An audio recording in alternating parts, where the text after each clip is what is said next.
You can tell just by looking at a torque wrench that it isn't your typical wrench. They come in a number of different sizes and types.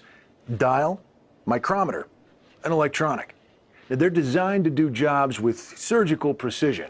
And that means they have their own special set of considerations. And if used correctly, chances are you won't get hurt using one. Make sure you calibrate often and schedule your recalibrations based on the manufacturer's specifications. If you use a torque wrench that's out of calibration, you might as well be guessing. And that's